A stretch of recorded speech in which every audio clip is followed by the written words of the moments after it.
Hello everyone, a very happy Dashera to you, and today of course is Noami and we have just celebrated, that is why you can see the tilak on my forehead.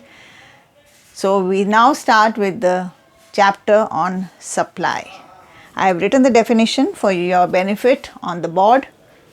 Supply refers to the quantity of a commodity that a firm is willing and able to offer for sale at a given price during a given period of time. So, unlike demand, supply is from the producers, whereas demand comes from consumers. So, supply is the quantity of a commodity that a firm is willing to provide in the market at a particular point of time and at a particular price. So, the definition of supply highlights four features or essential elements. First one, quantity of a commodity. So, what will be the quantity supplied by the producer at a point of time? Second one, willingness to sell. The producer should be willing to sell it. And price of the commodity, that's very important, because that is a motivating factor for the producer to produce more goods and services and supply in the market. And period of time. So, during a particular period of time, how much will be the quantity supplied by the producer? That is another important element of supply. Like demand, supply can be single seller, by a single seller, that is individual supply, or or the sellers together, that is market supply. Then we come to individual supply, the definition of individual supply, children.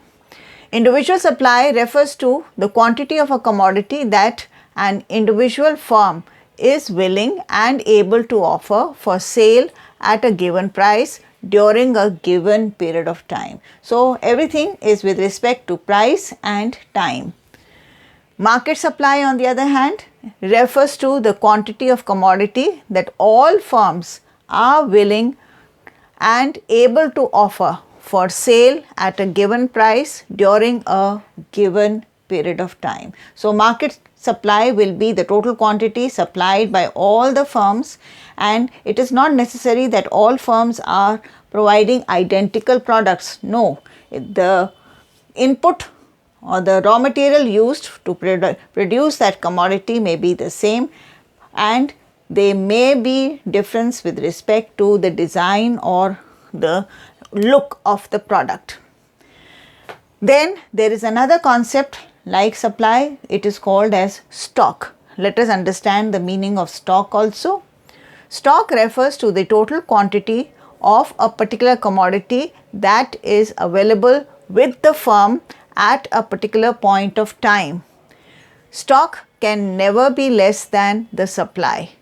For example, if a seller has 50 tons sugar in his godown and he is willing to sell 30 tons at the rate of rupees 37 per gram, then the supply is 30 tons and the stock is 50 tons. So, stock is normally more than supply, because it is not necessary that at the prevailing price the seller is prepared to sell the entire quantity that has been produced by him.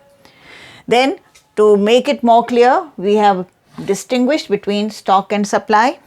Supply refers to the quantity which the producer is willing to offer for sale, which changes with change in price, whereas stock indicates a fixed quantity. The production will not increase instantly, but the supply can be controlled by the producer. Therefore, the first basic distinction is that the producer should be willing to sell that amount of the commodity that he has in his stock.